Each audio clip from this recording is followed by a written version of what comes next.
Entonces vamos a comentar las actividades que se quedaron de tarea y vamos a empezar con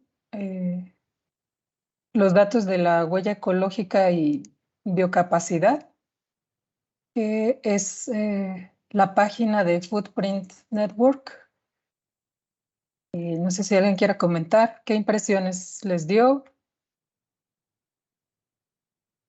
si pudieron localizar toda la información que está disponible sobre biocapacidad, sobre la huella ecológica por persona, la huella ecológica total.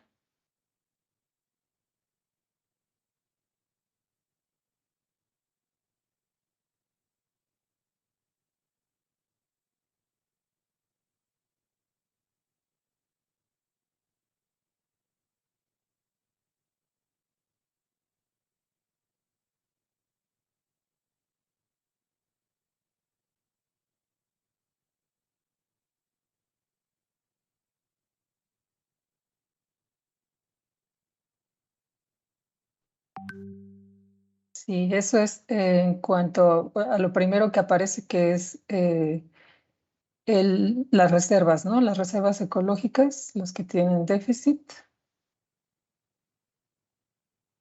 Y nos da también los datos de biocapacidad, ¿no?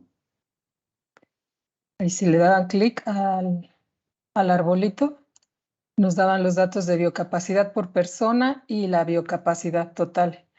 Ahí no hay nada en rojo, pero sí hay diferentes tonos de verde y nos habla de qué tan, en esas zonas, qué tan, qué tanto puede recuperarse la naturaleza, los recursos, de acuerdo con su uso. ¿Alguien más quiere comentar?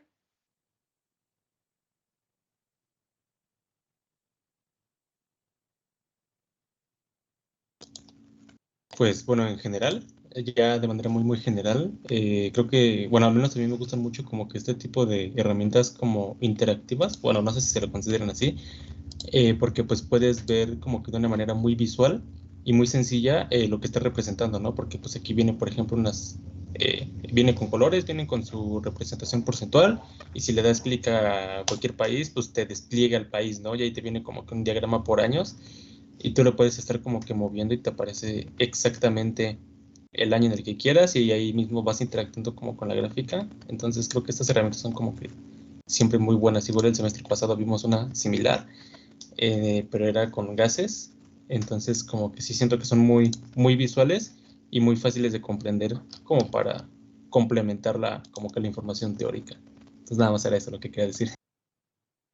Sí, sí está muy interesante. Por ejemplo, si nos vamos a la huella ecológica, si nos vamos a la de por persona, que es la que está más o menos en colorcitos cafés, si nos vamos a México, sí, justamente esa gráfica que mencionas de las cantidades de hectáreas por personas utilizadas y nos encuentra el punto en la intersección, ¿no? Donde, en qué año fue que alcanzamos a utilizar lo que nos corresponde, ¿no? Por persona, y eso pasó en el 1976. Entonces ahí se ve bastante claro y qué es lo que ocurre por país y que los comportamientos son diferentes, ¿no? Y eso se debe pues a las políticas públicas, a la cultura y a muchos factores. Muy bien. Bueno, pues eso fue con respecto a la huella ecológica y la biocapacidad. Y luego iban a leer el resumen del informe Planeta Vivo, que son datos también sobre la biocapacidad y sobre la huella ecológica. ¿De ese tienen algún comentario? ¿Algo que les haya llamado la atención?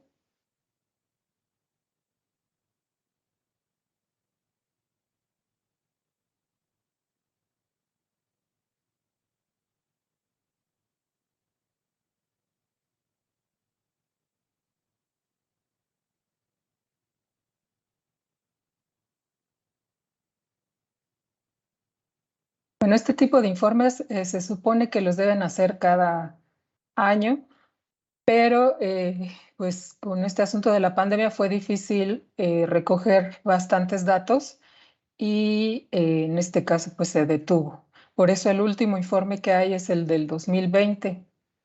Pero entonces, si ustedes quieren recabar datos de ese tipo, de la biocapacidad y de la huella ecológica, pueden dar seguimiento de esa forma, ¿no? Ese es un buen informe. Bueno, luego, hablando de la huella de carbono, hicieron su cálculo de los datos que les pedían de la electricidad y del gas, pues en particular de la electricidad lo podían sacar de su recibo de la CFE y además pues sí era de consumos y traslados. ¿Eso qué impresión les dio?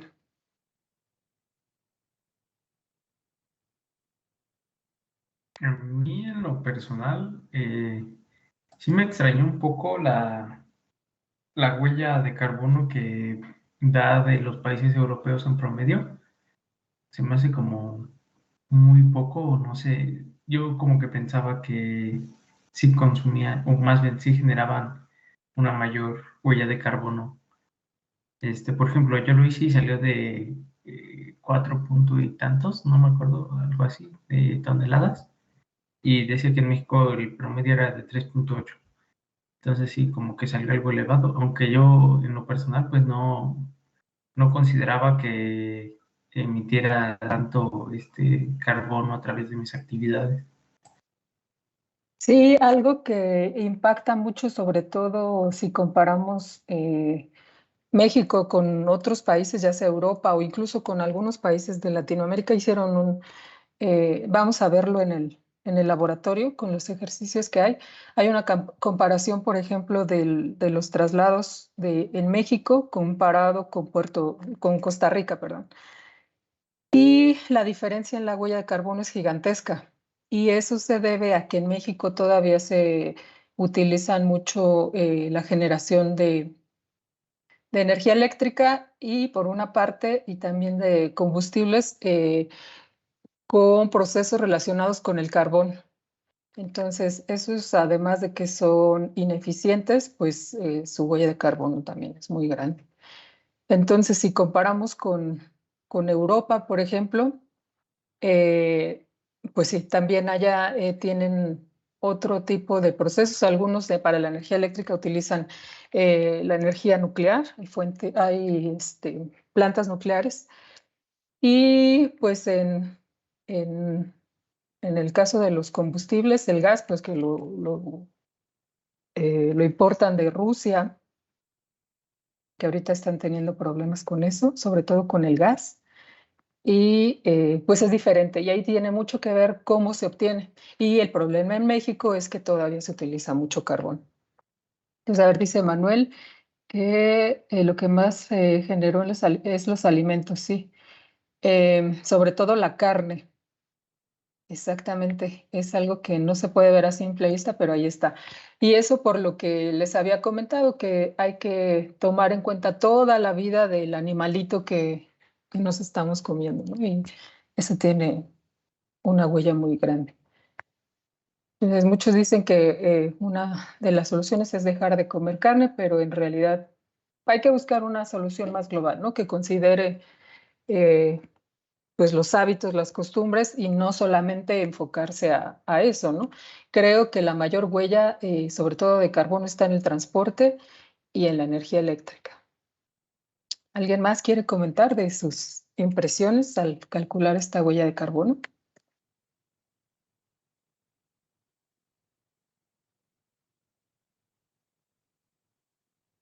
Pues bueno, a mí en mi caso, al realizar esta actividad, lo que me sorprendió fue que estuvieran, bueno, en euros, ¿no? Sí, sí, porque es una Y, calculadora europea, ujú, sí. y pero pues ya hice las conversiones y todo, pero hubo una parte en que se trabó y no, de la parte del carro no me dejó contarle. Bueno, yo no, pero pues luego lo uso cuando mi papá bueno, cuando vamos al centro y así. Pero Pero sí, igual sí me gustó esa actividad, o sea, y sí también, donde más también me sorprendió mucho fue la de la huella hídrica, porque en esta, donde se elevó mucho fue en la parte de los alimentos. También, sí. Ahí sí, fue como que iba como que no algo normal, y después ahí me marcó de que pues sí, se está consumiendo demasiada agua en cuestión de la comida. Sí, sobre todo la que no vemos, ¿no? O la que no usamos directamente, que es el agua indirecta. Y ese también tiene mucho impacto. Y aquí hay que considerar pues que son hábitos y costumbres de otros países. Apenas en México se está trabajando en hacer unas calculadoras de huella ambiental, y igual huella de carbono, huella de agua, pero con los hábitos y las costumbres mexicanas. Eso lo está realizando el Cádiz, incluso están haciendo para algunos países latinoamericanos, porque ahí sí es muy importante tropicalizar en cuanto a cómo eh, damos nosotros el tratamiento de agua, de dónde lo obtenemos, cuáles son las implicaciones de obtener el agua. Y el agua, y también en el cálculo de la huella de carbono es muy importante hacer esas consideraciones, por lo que les comento, ¿no? Del uso de carbón. Sí, se tiene, para operar las hidroeléctricas todavía se tiene un alto uso de carbón. Muy bien. ¿Alguien más quiere comentarte la huella también de agua? En ese había dos opciones, ¿no? Uno que era un poco más fácil y había otra calculadora que creo que estaba un poco más complicada de obtener los datos. Aparte, en una me parece que solo permitía como ingresar que eras de un estado de Estados Unidos. O Ah, sea, ese es el problema, sí, como que no te permitía elegir así tu país. sí. Sí, justamente ese tipo de problemas es lo que pues, se pretende con el hacer las calculadoras más, pues para cada país, ¿no?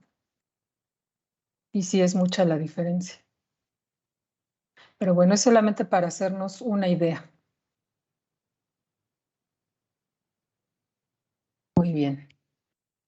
Bueno, pues si no tienen más comentarios de ese tema, sí me gustaría también, y viendo la necesidad de, de ver datos reales en cuanto a los objetivos de desarrollo sostenible, no sé si hayan ustedes en otra unidad de aprendizaje que los hayan revisado con calma y sobre todo el cómo vamos. A ver, díganme, coméntenme si los revisaron uno por uno. Eso sí es necesario.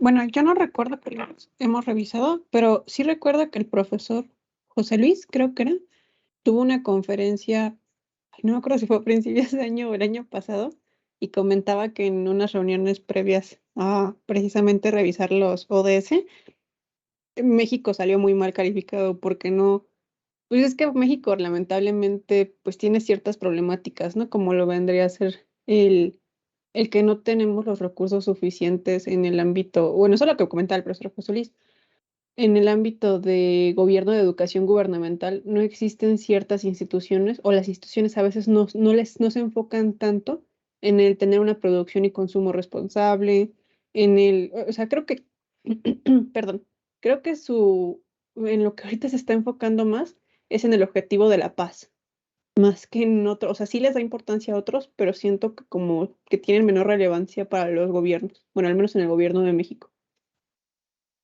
Sí, las prioridades de esta administración son más bien, yo diría, políticas incluso, ¿no? O sea, quieren asegurar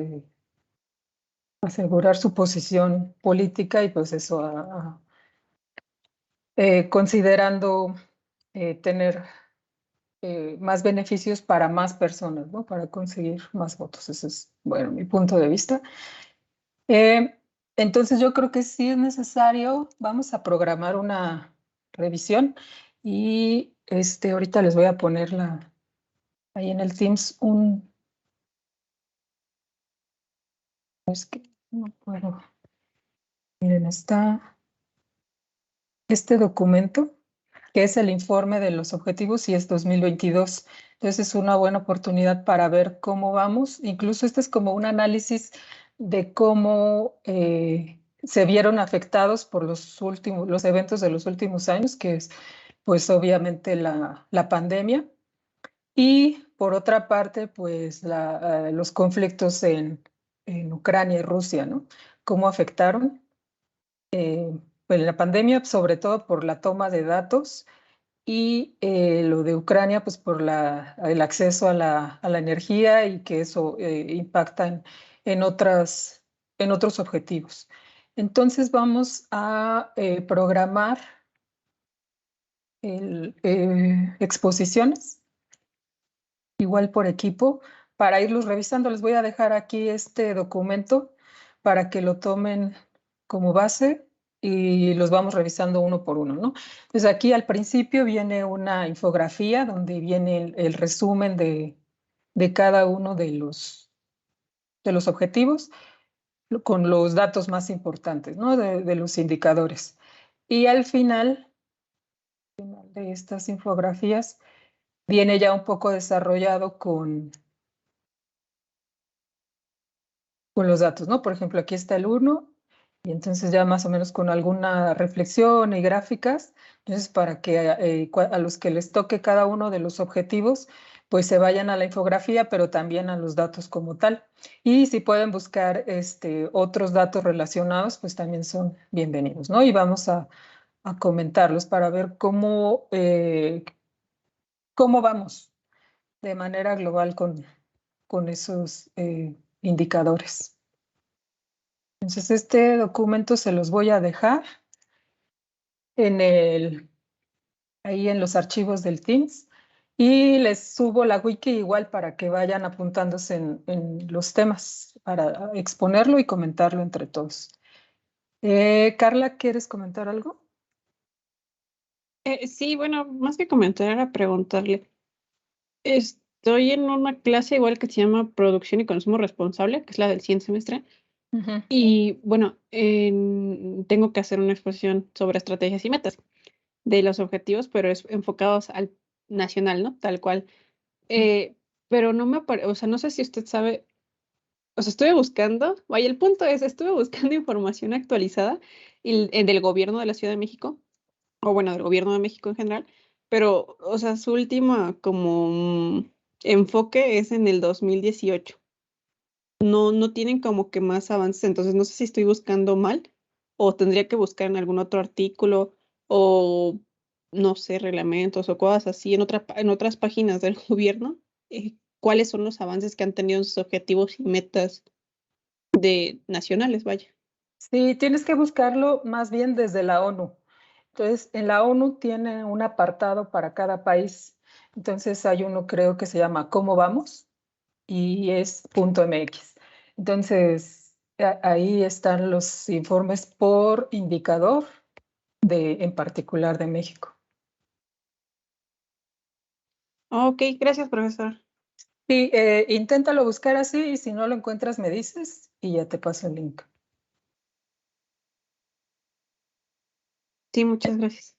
Entonces, de mientras les dejo este archivo que estos son datos globales para que lo comentemos entre todos y con los equipos, bueno, la wiki para que ustedes formen sus equipos.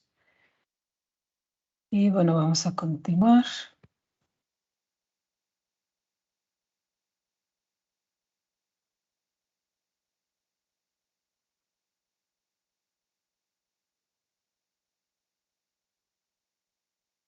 Ahí lo que sigue es la normatividad.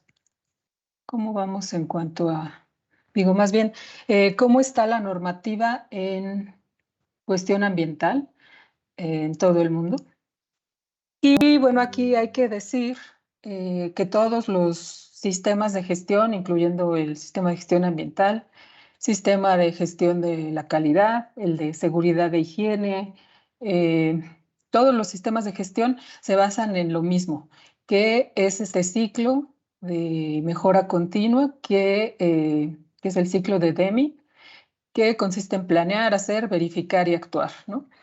Entonces, en la parte de planear todos los sistemas de gestión, permítanme un segundito.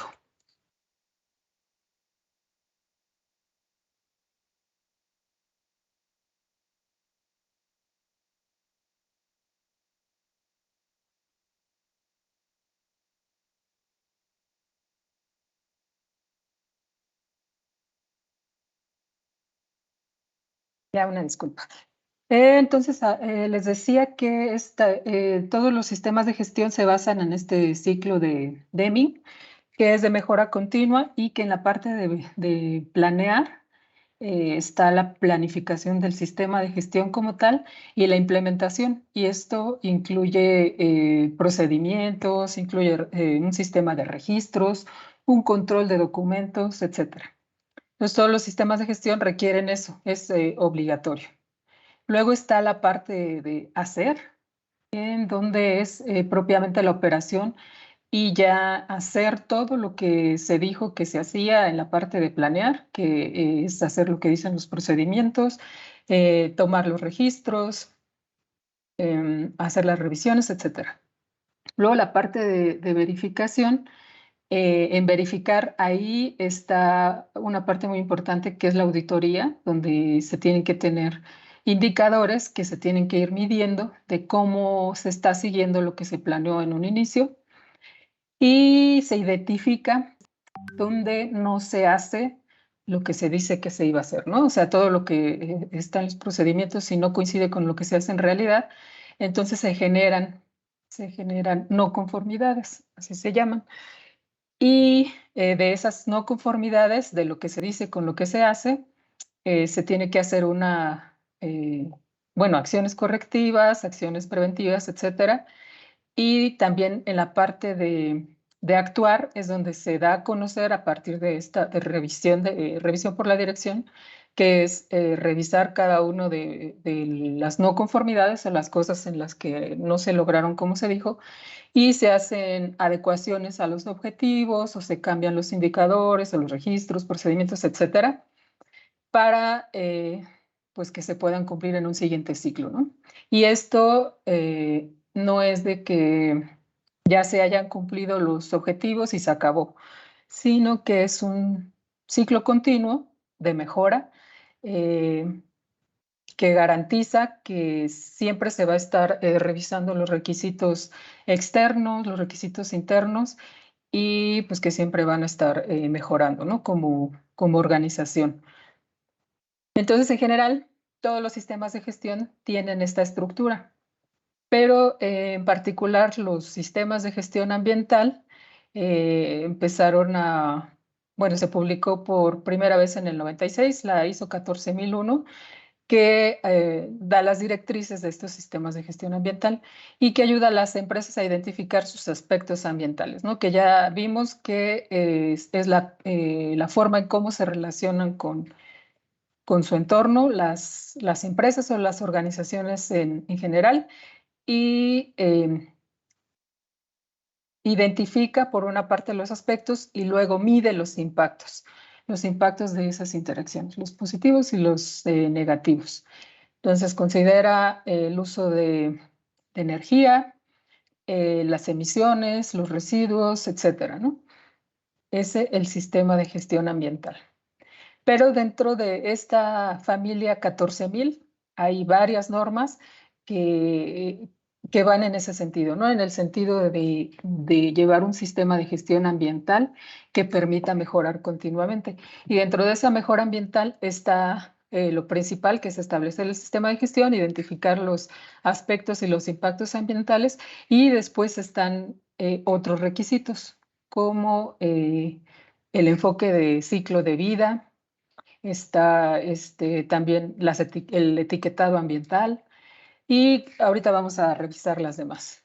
Entonces, la familia ISO 14000 representa el compromiso de ISO en cuanto a los objetivos de desarrollo sostenible en la actualidad y provee un marco a las organizaciones para minimizar sus impactos al ambiente, para cumplir con los requisitos regulatorios, eso es en todos los países, para lograr esa mejora continua y mejorar el desempeño ambiental y para mejorar el desempeño de la organización mediante el uso eficiente de recursos, ¿no?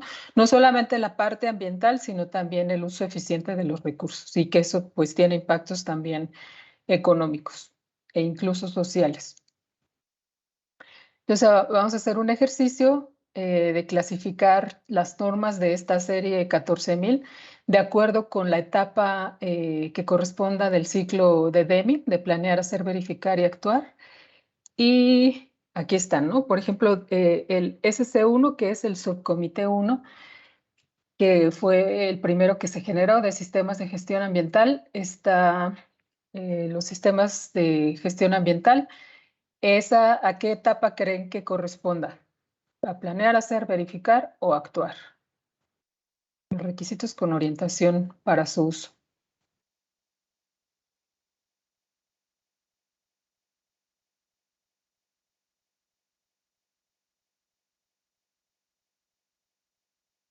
¿Sería planear? Ajá, está en la parte de planear, al igual que la que sigue, ¿no? La 14.004, que son las directrices sobre los principios, sistemas y técnicas de apoyo, ¿no? Son parte del marco en el que se va a estructurar el sistema de gestión. Luego está la 14.005, que son directrices para un enfoque flexible para la implementación por fases. ¿Ahí a qué creen que corresponda?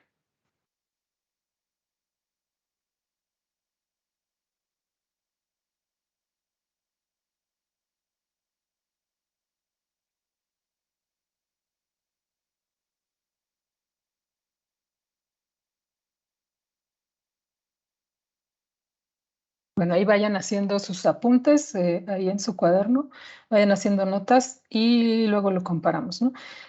Las siguientes son las directrices para la incorporación del ecodiseño. Aquí en la parte de ecodiseño es importante incorporar determinadas directrices que nos permitan hacer más eficiente el uso de materiales o bien hacer más eficientes los procesos. Y para eso también se requiere del enfoque de ciclo de vida. Luego está la 14.011, que es la guía para las auditorías de sistemas de gestión de calidad o ambiental. Luego está el subcomité 3 de las etiquetas ecológicas y declaraciones ambientales de producto. Y está la 14.020, donde están las etiquetas ecológicas y las declaraciones ambientales. La 14.021, que son autodeclaraciones y etiquetado tipo 2. Vamos a ver después específicamente a qué se refiere con ese tipo de etiquetas tipo 1, tipo 2, etcétera. La 14.024, que son justamente las tipo 1, las etiquetas tipo 1, y la 14.025, que son las tipo 3. Luego está el subcomité 4 de desempeño ambiental. Bueno, es decir, esto de los subcomités quiere decir que dentro de la ISO hay comités, que es el que englobaría, por ejemplo, el de la familia 14.000 es un comité, y dentro de ese comité hay subcomités, y estos subcomités y los comités también tienen que estar conformados por personas que representen al sector industrial, personas que representen al sector educación, por ejemplo, que somos nosotros, eh, personas que representen a la sociedad en general o a los ONGs, personas que representen también al gobierno, que son alguien de la Secretaría del Medio Ambiente, por ejemplo, en el caso de la Ciudad de México, o a nivel país, que tendría que ser federal, un representante del gobierno, y tienen que estar equitativamente formados esos subcomités con representantes de cada uno de los sectores o partes interesadas para que estén de acuerdo en cómo se establezcan estas directrices. Entonces, se conforma un comité, digamos, global, que es el ambiental de la familia 14.000, y luego ya esos subcomités para que revisan normas específicas que corresponden a un tema en particular. Entonces, este subcomité 4 es de desempeño ambiental y están estas normas, ¿no?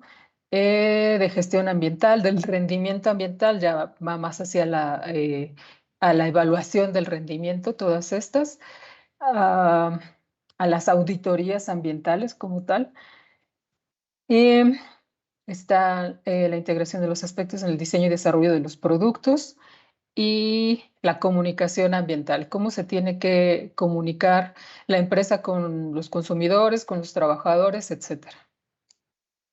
Luego está el subcomité 5, que es ya muy particular de análisis de ciclo de vida. Y está la 14.040, que es la que da el marco de referencia. La 14.072 de la evaluación del ciclo de vida. La 14.044, esta es como tal la que nos dice los requisitos y las directrices. 14.047, que son solamente ejemplos de aplicación. La 14.048, formatos de documentación de datos. 14.049, más ejemplos de cómo definir el objetivo y el alcance y el análisis de inventario. Está el subcomité 7, que es sobre huellas ambientales y ya son en particular de impactos específicos. Por ejemplo, está el de huella de agua, el de los gases de efecto invernadero. Hay tres partes donde se habla de diferentes cosas. Por ejemplo, en la primera parte, la cuantificación e informe de emisiones y remoción de gases de efecto invernadero. La parte 2, que habla de la reducción de emisiones o aumento en las remociones. La parte 3, la validación y verificación de las declaraciones sobre gases de efecto invernadero, es decir, también es como parte de la comunicación. La 14.065, que es para ya quienes revisan o hacen la verificación de los gases de efecto invernadero para acreditar o certificar o algunas otras formas de reconocimiento, ¿no? Entonces, para esto se requieren pues, laboratorios específicos o pueden ser unidades de verificación, así como las que verifican los coches, que se mantengan dentro de ciertos límites máximos permisibles para que tengan su estampita y, y puedan circular. Así, de esta manera, puede haber unidades de verificación de las empresas que acrediten que se cumple con los límites de los gases de efecto invernadero. Entonces, ellos siguen esta norma y están estas adicionales, ¿no? La guía 64, que habla sobre las cuestiones ambientales de las normas de productos. La 14.051 de la contabilidad de los costos del flujo de materiales. La 14.045, que habla de la ecoeficiencia y su gestión ambiental. La 14.067, que habla sobre la huella de carbono para cómo cuantificarla en particular. Y ahí es donde están cómo se pondera para cada uno de los gases y cómo convertir todos los gases, el metano y todos los gases de efecto invernadero, cómo convertirlo a CO2. Luego está la 69, que habla de, es como una guía de cómo aplicar la 14.064 de la medición de gases de efecto invernadero. Luego está la 14.055, que es sobre buenas prácticas para la degradación de la tierra y la certificación, ¿no? Que también está aquí incluida. Y bueno, si hicieron ahí sus anotaciones, ahora vamos a comparar. Y aquí están, ¿no? ¿Cuáles están dentro de la fase de planear? ¿Cuáles están en la fase de hacer?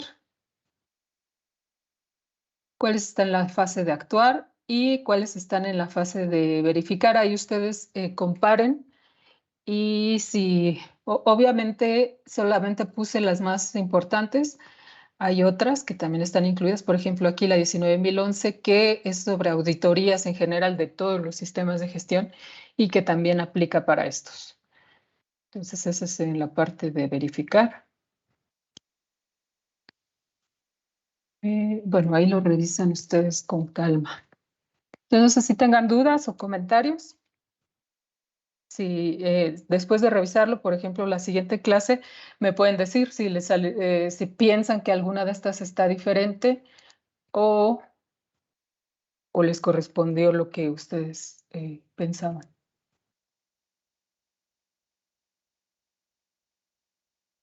Entonces ahí les dejo la presentación.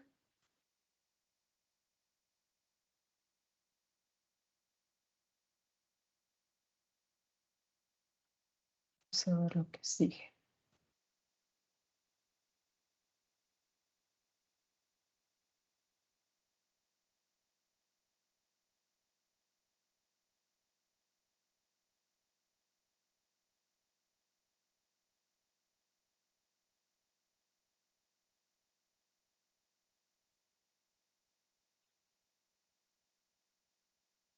Que ya es en particular sobre el etiquetado, que es el ecoetiquetado.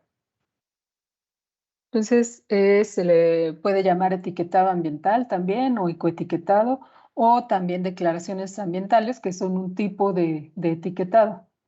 Entonces, son imágenes, sellos de aprobación y también son una medida de la sostenibilidad. Nos pueden dar un indicador sobre qué tan sostenible es un producto. Entonces, provee información sobre ciertos aspectos ambientales de un producto o servicio a los que no son expertos ambientales para tomar decisiones conscientes. Y es de lo que les hablaba de qué es lo que se espera en algún momento, que haya un etiquetado donde nosotros como consumidores podamos decidir entre un producto y otro de acuerdo eh, con la huella ambiental que tengan, ¿no? Que en algunos lugares de Europa se comenzó a hacer eso, donde se ponía una huellita de carbono más o menos llena y podíamos decidir entre un producto y otro, de acuerdo con su huella de carbono. Puede ser enfocado a una sola categoría de impacto, por ejemplo, en este caso, de carbono o de agua, o una huella ambiental global. Entonces, este etiquetado se basa en la garantía de que la información proporcionada es fiable, objetiva, fácilmente identificable y comprensible para los consumidores. Desde la perspectiva de los productores también pueden tener beneficios, como que es una nueva oportunidad de mercado. Sobre todo en la actualidad, muchos de los consumidores buscamos lo que consumimos, pues hacerlo de una forma más consciente, ¿no? Comprar local. Si me están diciendo que tiene una baja huella de carbono, pues a lo mejor por eso lo compro. Es decir, va incrementando el número de consumidores que tienen esa perspectiva. Entonces, es una oportunidad de mercado para los productores. Mejora la reputación en general de la compañía y muestra un código de conducta responsable, promoviendo productos de presumible superioridad ambiental, ¿no?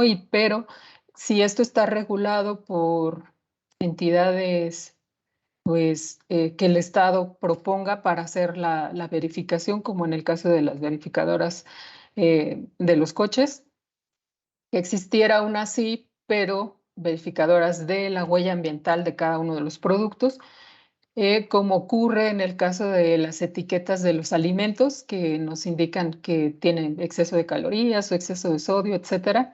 Y ahí, ¿quién lo revisa, no? Hay una entidad gubernamental que se dedica pues a verificar las calorías y la cantidad de sodio que hay en cada uno de sus productos y que sea fiable la información que se da a los consumidores y que sea clara.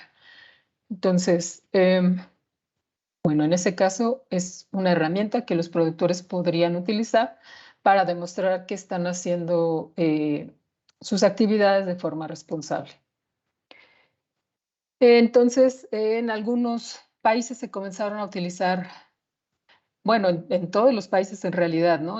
Desde que los 80s, 90s, se no, yo creo que en los 90s, 2000s, se comenzaron a utilizar logos, declaraciones y etiquetas en las que se decía que eran verdes o que eran ecológicas, solamente por cambiar alguno de sus procesos, y con eso justificaban que venderlo más caro, ¿no? Pero eso pues no aseguraba que ni que fuera cierto ni que realmente tuvieran sus productos menor impacto ambiental, porque pues no estaba estandarizado, no había estándares, no había guías, no había medidas, eh, y por lo tanto pues no había credibilidad ni validación, ¿no? Y existía el riesgo de confundir al consumidor, o el famoso greenwashing, ¿no? El tratar de vender sus productos como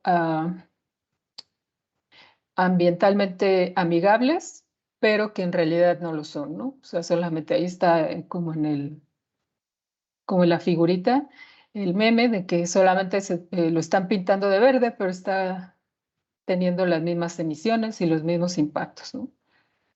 Entonces, justamente para evitar este riesgo de hacer este greenwashing, se genera esta iniciativa de estandarizar las normas, de estandarizar las actividades que promuevan esta conciencia ambiental, y hacer las actividades de forma responsable a partir de la familia de normas que ya revisamos, ¿no?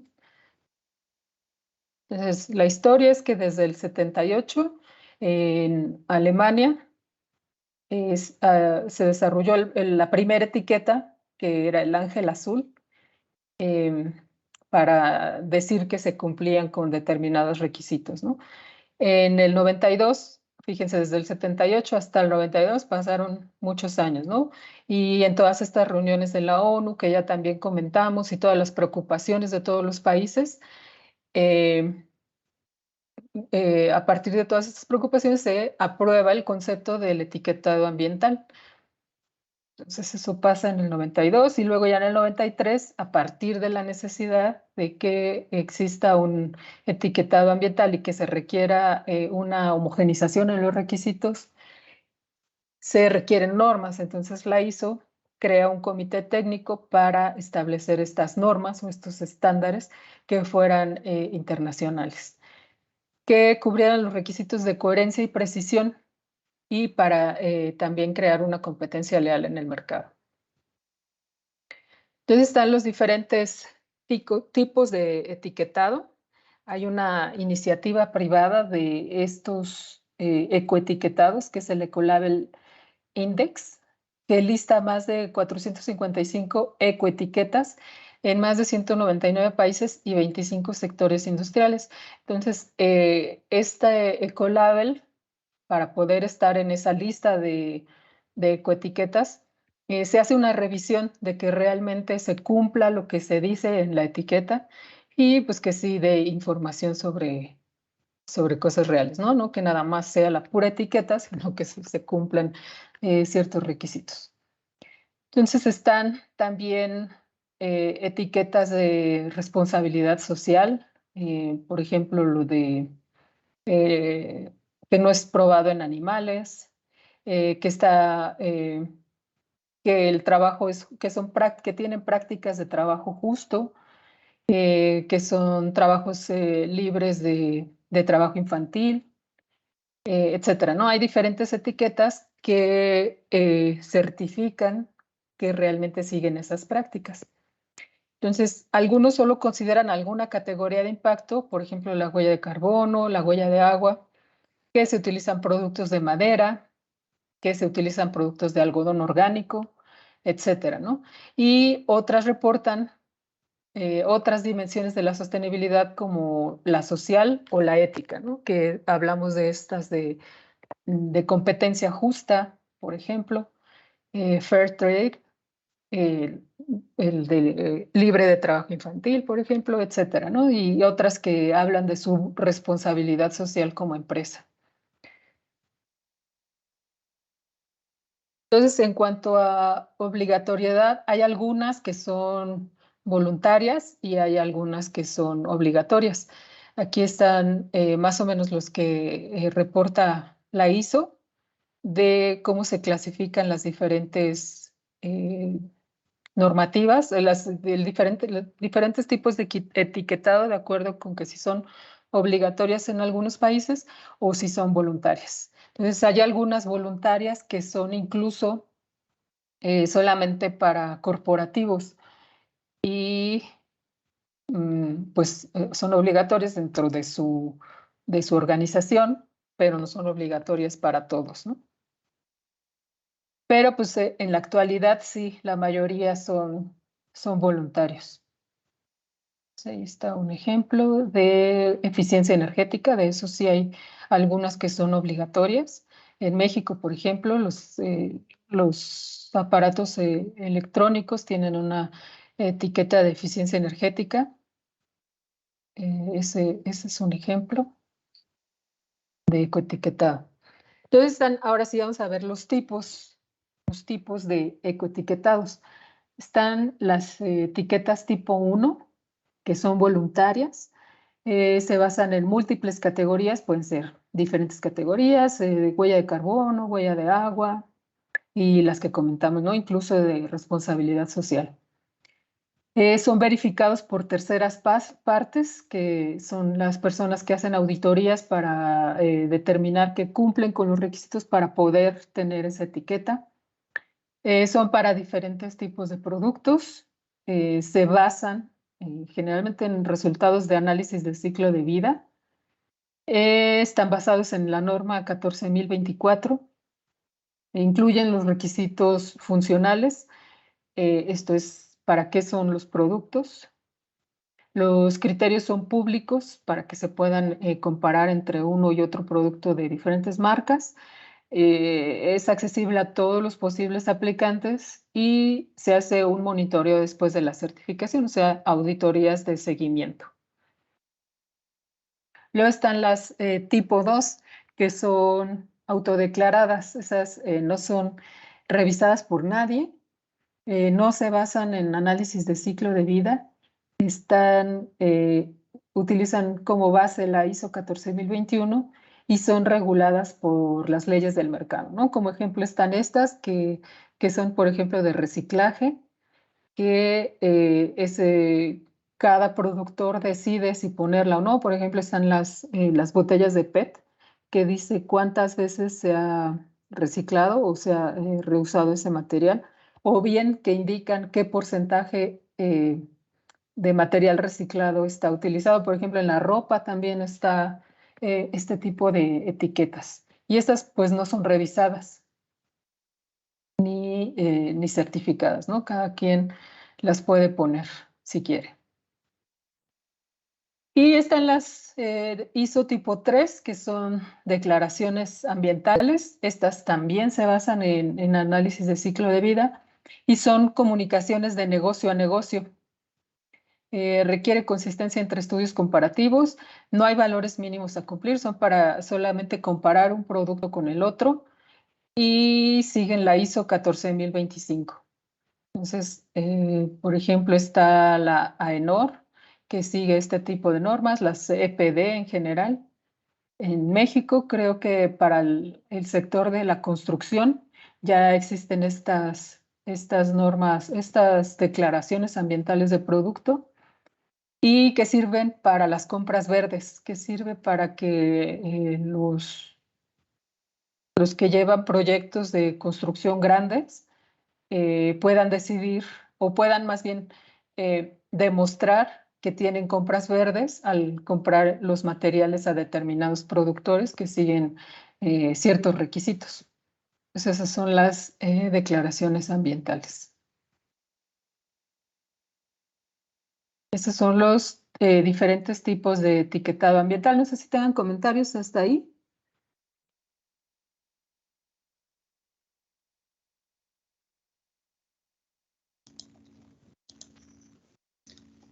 Yo creo que sí es importante la existencia de esos etiquetados, ¿no? Porque, por ejemplo, hay muchísimos productos que pues no tienen tal cual un etiquetado así que sea como muy formal, pero pues sí en la etiquetita que pues ellos mismos hacen, obviamente, pues tienen cosas como de que son sustentables o amigables con el ambiente.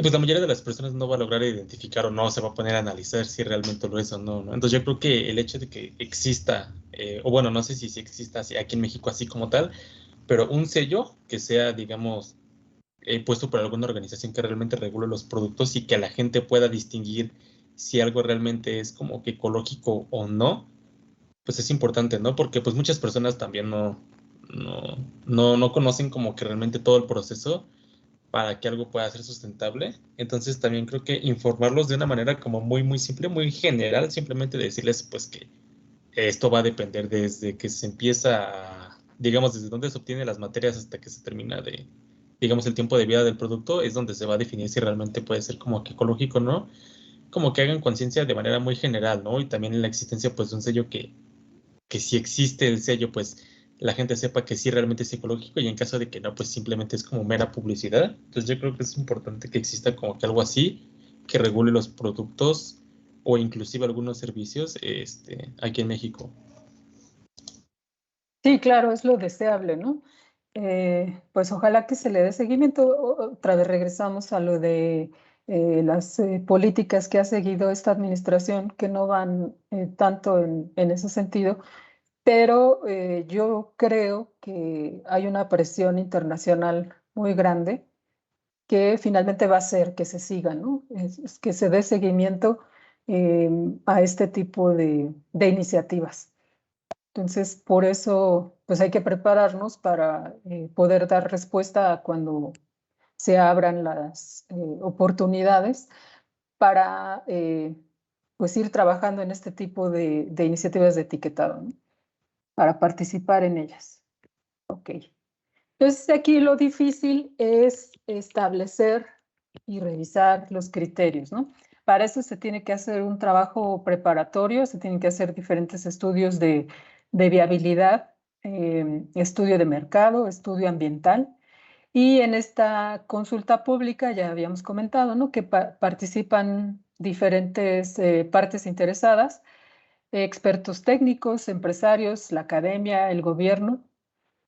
Y todo esto lleva, incluyendo pues la planeación, el invitar a todas las partes interesadas, el publicar la convocatoria, el comenzar a planear las reuniones, el establecer los criterios, el discutirlos y todo esto pues lleva mucho tiempo, ¿no? Un estimado es de 2 años, en donde se va a revisar diferentes cosas, ¿no? La relevancia, que tenga un efecto en el consumo y producción responsable, o sea, que realmente sirva, el potencial que suponga una diferenciación entre productos y que eso pues va a tener beneficios para los empresarios y la manejabilidad, que tenga interés de todas las partes interesadas, ¿no? Y esto va a empezar por los intereses, por ejemplo, de los empresarios, que eso va a hacer que ellos participen y llamen, por ejemplo, a la academia, a los expertos técnicos, al gobierno, etcétera, ¿no? A todos los participantes. Porque, pues, desafortunadamente, en la estructura del mundo que vivimos, pues, el dinero manda, ¿no? Estamos muy ligados hacia ese flujo de capital. Y pues si hay ese flujo de capital, pues las cosas se mueven. Entonces, hay que tomar eso en consideración y verlo desde esa manera, que sea atractivo para los empresarios, para que pueda movilizarse este engrane. Entonces, para el proceso de certificación, este se realiza por terceras partes, a través de resultados de laboratorios, de proveedores y documentación necesaria. Se monitorea por la certificadora a través de auditorías. Esto es igual que en los sistemas de gestión de la calidad. Y al final se da una licencia que dura de 3 a 4 años y esta certificadora debe estar acreditada por una entidad gubernamental. Pues en el caso de México, la estructura de la evaluación de la conformidad está ya está estructurada bien, justo por las normas de calidad, ¿no? Está la entidad mexicana de acreditación, está el CENAM, el que da las medidas trazables, y están unidades de verificación, están laboratorios de prueba, están terceros, o sea, ya está todo armado para que el sistema de evaluación de la conformidad se cumpla. Solamente hay que incluir los lineamientos de, por ejemplo, la perspectiva de ciclo de vida para poder empezar a girar el mecanismo. Entonces, el etiquetado también puede ser, ya lo vimos, como una herramienta de marketing. En el reporte Nielsen es una encuestadora, bueno, que hace revisión de las opiniones de los diferentes sectores de la población, hace este estudio ambiental y en general de la sostenibilidad. Se les recomiendo que lo revisen.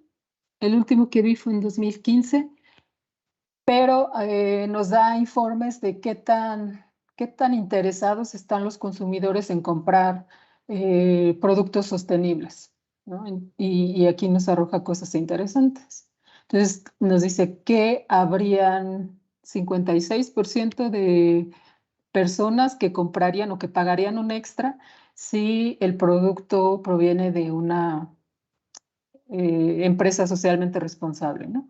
Entonces, esta es un poco garantía que las empresas pueden obtener beneficios al implementar un sistema de gestión ambiental o en general de demostrar que sus actividades son sostenibles, ¿no? Entonces, el ecoetiquetado también se puede utilizar como herramienta de marketing. Aquí están algunos datos también de lo que pasan los consumidores en Europa, en Latinoamérica, también a partir de este reporte de Nielsen. ¿Cuántas personas pagarían más por bienes sustentables, ¿no? Ya está bien, está comparado en los diferentes años, es que a medida que pasa el tiempo, más personas pagarían un extra por productos sustentables. Y también las diferencias que hay entre los diferentes países, ¿no? ¿Cuántos están interesados en tácticas de mercado que utilizan las marcas? Y, por ejemplo, ahí la comparación de Latinoamérica, que solamente utiliza para marketing y en los diferentes sectores cambia un poco, ¿no? En el Asia-Pacífico, y eso es debido a los diferentes factores que son las políticas públicas, la cultura de las personas en general, etcétera, ¿no? Entonces, hay acciones que suponen ventajas competitivas de marketing que utilizan la sostenibilidad. Por ejemplo, el enfoque en el interés creciente de las nuevas generaciones, que son las que pagarían más por productos sustentables. Estas nuevas generaciones creen que es importante el comprar o el no sentirse culpables, quizá, y eso también hay que aprovecharlo como herramienta de marketing. El resaltar la confianza en la marca y el compromiso con los impactos sociales y ambientales incrementa las ventas. Esas son las conclusiones de este reporte de Nielsen. El tener una estrategia de sostenibilidad exigente, y para eso pues puede utilizar las normas que establecen las directrices a seguir para eso. Apoyar los esfuerzos con marketing, eso es, como dicen, cacarear lo que hacen, y tener en cuenta las categorías demográficas y regionales, es decir, considerar cuáles son los gustos, cuáles son las preferencias de los consumidores en los diferentes sectores a donde quieran vender sus productos. Entonces, ahorita en la actualidad ya hay mucho manejo de datos, de nuestras preferencias, incluso se venden desde los likes que damos en Facebook o en YouTube, en todas las redes sociales. Hay una cantidad impresionante de datos de nuestras preferencias que pueden dar una fotografía de lo que tienen que vender y cómo nos lo van a vender. Entonces, bueno, este incremento en la demanda de productos verdes por el uso de etiquetado puede promoverse a través de los consumidores, estableciendo nuestras preferencias de compra, a través de las compras públicas por parte del gobierno, por ejemplo, que se hace a través de licitaciones, el hacer que algunos sectores de gobierno ya piden que las compras sean verdes, es decir, un poco demostrar que lo que se está comprando viene de una empresa que es sostenible. Y también, no solamente el gobierno, sino las empresas y las organizaciones privadas también pueden certificar que tienen esas compras verdes. Todos los efectos secundarios son el benchmarking, que nos puede servir un análisis de ciclo de vida, por ejemplo, nos puede servir para saber cómo está trabajando la otra empresa, cuáles son sus prácticas y qué de eso me puede servir para mejorar mis prácticas como empresa. Está el conocer también la demanda de los consumidores. También puede mejorar otros productos que estén en diseño. Utilizando estas herramientas de ecodiseño. Y es posible implementar la mejora continua de productos verdes, justamente para eso es la norma de los sistemas de gestión ambiental, para que se garantice esa mejora continua y mejora en el cumplimiento de los requisitos legales, porque hay una revisión constante de estos requisitos. Entonces están las declaraciones ambientales de productos, que son las ISO tipo 3, que comunican de manera transparente la información ambiental que se usa para comparar el desempeño ambiental de diferentes productos con la misma función. Es la diferencia con las etiquetas de tipo 1, que también se basan en el análisis de ciclo de vida, pero que son para comparar productos similares de diferentes marcas. Se rigen por la 14.025. Y también está las reglas de categoría de productos que se utilizan para sistemas más automatizados, ¿no? Cuando se quiere, por ejemplo, realizar estos análisis de ciclo de vida utilizando inteligencia artificial o para saber un poco clasificar los tipos de productos, se utilizan esas reglas de categorías de productos donde se clasifican por unidad funcional. Hay unas por reglas de asignación, es decir, ya lo vamos a ver más adelante, que los impactos se asocien a cuánto cuesta o bien a cuánto pesa, o sea, es asignación económica o de masa, de acuerdo con los límites del sistema, y esto es si se hace un análisis de la cuna a la tumba o de la cuna a la cuna, eso también más o menos lo comentamos, pero lo vamos a seguir revisando en adelante. Los métodos que se utilizan de inventario, ya vimos ahí también que se utilizan diferentes modelos para poder determinar los posibles impactos, y también esa es una forma de clasificarlos. Y las fuentes de los datos, ¿no? Si se utilizan fuentes directas, por ejemplo, nos vamos a la empresa y tomamos los datos de flujo de materiales directamente, le vamos y le preguntamos al operario, nos vamos a los recibos de cuánto realmente utiliza la empresa en energía, cuáles son sus emisiones, de acuerdo con mediciones directas, o bien si nuestras fuentes de datos son secundarias, o sea, de otras empresas o de artículos científicos, etcétera, ¿no? Ese también puede ser una clasificación. Entonces, las etapas, ahí les pongo un ejemplo de lo que más o menos hicieron en Chile, el gobierno, para poder gestionar una declaración ambiental de acuerdo con la 14.025, donde primero se buscan estas reglas de categoría del producto para poder clasificar el producto. Se realiza el análisis de ciclo de vida, se hace la declaración ambiental como tal del producto, se verifica y luego se registra y se publica, ¿no? Esa es una política que generó el gobierno, en el caso de Chile, para poder promover la implementación de este tipo de declaraciones ambientales. Entonces, pues de ahí más o menos es una visión general de cómo se utiliza el ecoetiquetado. Y bueno, no sé si tengan comentarios o dudas a este respecto del etiquetado ambiental. No, maestra, bueno, yo no tengo dudas. No, profesor, yo tampoco. Ok. Bueno, entonces la próxima clase, que sería el jueves, comenzamos con la exposición de cómo vamos con los ODS.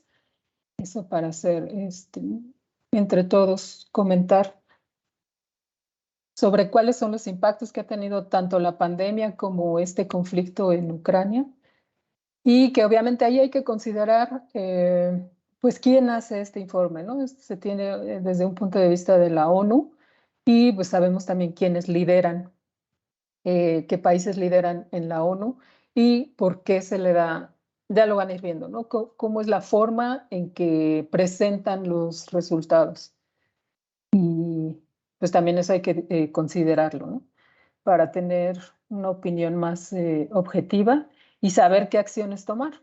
Que es una muy buena iniciativa porque nos da datos reales, pero ya cuando vamos a la reflexión, pues ahí es donde meten un poco de ideología y de eso hay que estar conscientes. Tal vez compartamos esas ideas, esa ideología, pero tal vez no. Entonces, eso es lo que me gustaría que discutiéramos con las presentaciones. En un ratito les pongo ahí en la wiki para que se vayan anotando. Y pues nos conectamos el jueves. Cuídense. Sí, profesor, está bien.